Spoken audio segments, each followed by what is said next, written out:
So yesterday, University of Georgia played the University of Florida, the Florida Gators, and it's the biggest rivalry nowadays for the University of Georgia. The colors of the Florida Gators are orange and blue.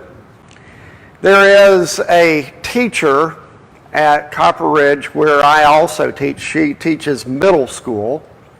She's one of those insane people who teaches middle school. And she is a big Florida Gator fan. That's where she went for her years of college.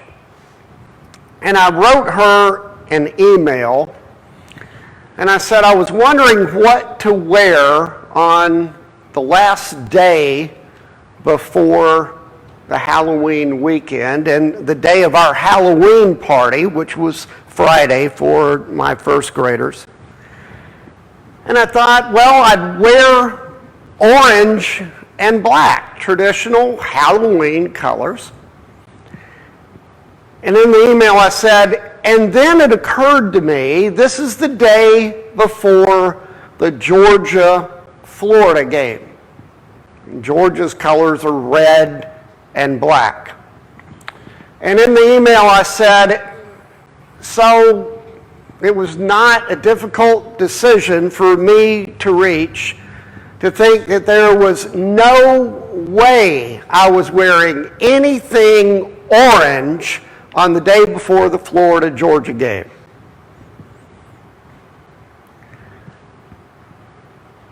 All Hallows Eve. That is what today is, before it became known as Halloween and all the other things that go along with it. All Hallows Eve. The day before All Hallows Day. All Saints Day. The day when the church recognized the saints.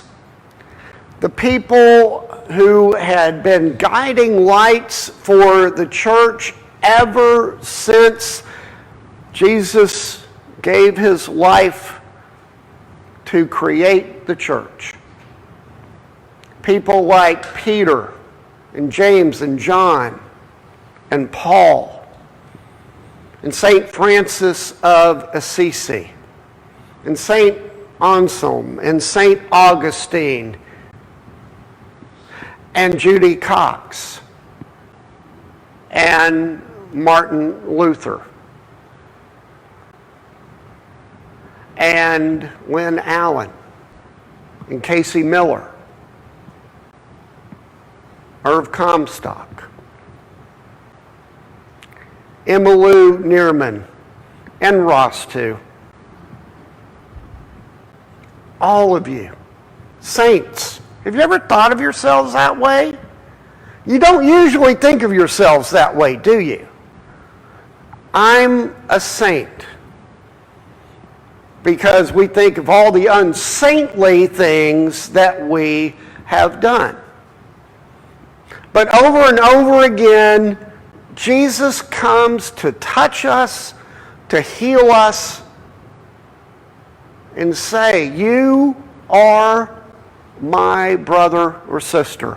God says, you are my beloved daughter, you are my beloved son. That's what God says about us, even though often we don't feel like it. And that's what All Hallows Day is all about.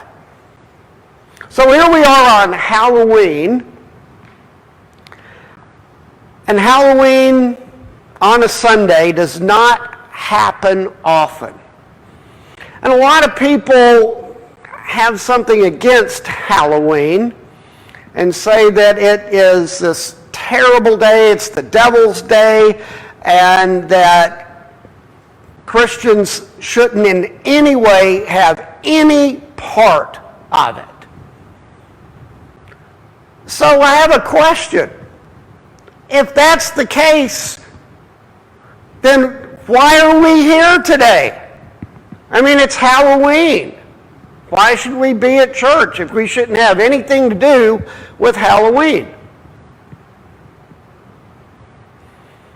Well, because that's not how it works. And that's not what Jesus makes possible. For Jesus makes possible amazing things to happen out of the greatest despair and things that would be turned to evil. Jesus says there can be good. And so out of all the hoopla about Halloween, and sure it can have its excesses, but the fun, the frivolity, the costumes, the trick-or-treaters, there's joy there. There's fun there. God can make wonderful things happen out of terrible circumstances. I once was involved in Virginia. And when I was in seminary at Duke, I would travel every weekend up to Petersburg, Virginia, where I would serve at a church as the associate and then was the pastor of a little small church in the middle of nowhere. And I was very involved with the Virginia youth. And when we would have youth gatherings, high school gatherings across the state, and we did this 3 or 4 times a year, whenever there was a dance, the traditional last song was Stairway to Heaven. You ever heard that song? Raise your hand if you've heard that song. So we were playing this song at, I think it was Lynchburg College. It was the last song of the dance. And these people who had been present to help lead a group and play some music for us, they came up running up to us. They came running up to me. I guess they thought I was in charge or something, or I was the closest adult. But they came up and said, "What are you doing playing that song? That's the devil's song. Stairway to Heaven, you've got to be kidding. Or you know anything about that song?" And I said, "Well, I know the lyrics." They said, "Well, it's heathen and it's cult symbols, and how can you be playing that song?" And then I knew what to say. I said, "Look out here. What do you see? Well, there are kids dancing. And do they look all contorted with demons and possessed or anything like that?" "No." So do they look like they're enjoying themselves? Begrudgingly said, "Yes, but that's not the point." And I said, "Oh, but yes, that is the point. That is the point. Because whatever the origin of that song, and whatever people have taken it to mean, the kids out there aren't running those lyrics over and over on a tape inside their head. They're out there dancing. They're enjoying one another. They are caught up in this wonderful moment, in this wonderful gathering of Christian youth, where some of them feel more affirmed and loved than they do at home. And they come here because they're hungry for that love, and right now they're experiencing it. So I would say to you that whatever the origins of this song, God has turned it and used it for something beautiful. There is this man possessed. Nobody can bind him. He breaks the chains. We must presume that he is there because there is nowhere else for him. And for fear for their lives, the people around him have tried to bind him to make sure that he could not do them any harm, but he was too strong. They were unable to subdue him.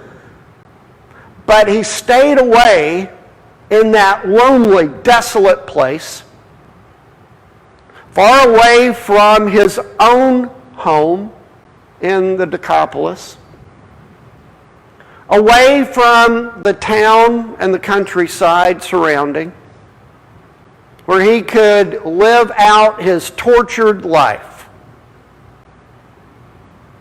And then comes Jesus. And Jesus comes up, and the man goes running out, and Jesus sees this man tortured, abandoned, shunned, feared, and other people would see as evil and depraved and unworthy.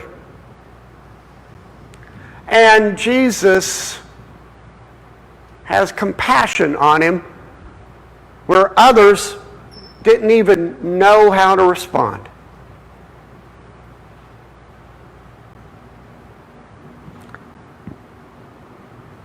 Think about that for a moment. Is there somebody that you know that you don't know how to respond to?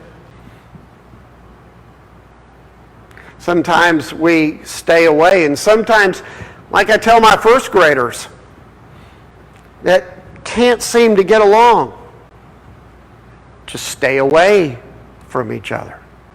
Give it time.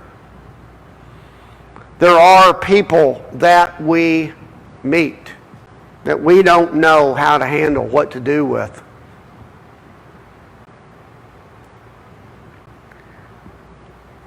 So leave it to Jesus. That may not be your job. And you may need to stay away and just plant whatever seeds you can. Because Jesus is able to do far, far more than we can. Sometimes we're like the people who are in that countryside, in that town, and they're trying to stay away because they don't know how to respond. But Jesus does. And Jesus comes and he touches that man and he heals him. The spirits flee, go into the pigs, and the pigs run down into the lake and drown. And the people who saw this are afraid. They run back and they tell the people, "You will not believe what happened." And the thing that they tell is not the glory of this man who was not in his right mind, who has now been healed, but the horror of the pigs. And the people come out and they ask Jesus to leave because they are afraid. They're afraid of what he has done. They are afraid because the pigs fled into the lake. And that's awesome power that they do not understand. And they ask him to leave. And so this is really a tragic story in one sense. Jesus comes and he works this miracle and heals this man, and the people ask him to leave. It's more than they can deal with. Jesus has upset things. He has done something that has alarmed them, that has changed their world, and they'd rather not see it. They'd rather not respond. They'd rather that he go away. They don't see the man clothed in his right mind and give thanks. What a miracle. Restoring alive. This man was broken and now he is healed. But rather than give thanks, they're upset about the pigs and the power that Jesus has, and they ask him to leave. Because sometimes when Jesus touches us, it changes us in ways that are unexpected, and ways that might be alarming or scary to us because things have changed. Or Jesus may be asking us to do something that is scary and not in our comfort zone. Have you ever experienced that? Jesus doesn't always tie things up in a nice little bow. Sometimes Jesus sends us into places that scare us.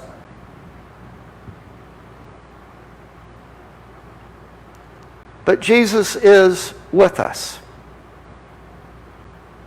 Jesus says, "You are one of my saints, Monsieur.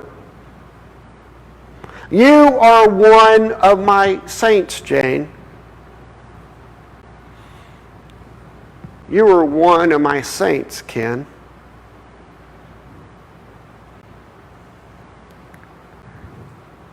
Hear Jesus whisper that in your ear. And know he is with you always, wherever you go. You're not alone. And so the question really in this scripture for us is, what do you ask Jesus to do? The people from the town and the countryside saw Jesus' power, saw what he was capable of doing. He changed the world around them, and they didn't want it. What do you ask Jesus to do? Because it's that same Jesus reaching out to you. What do you ask Jesus to do?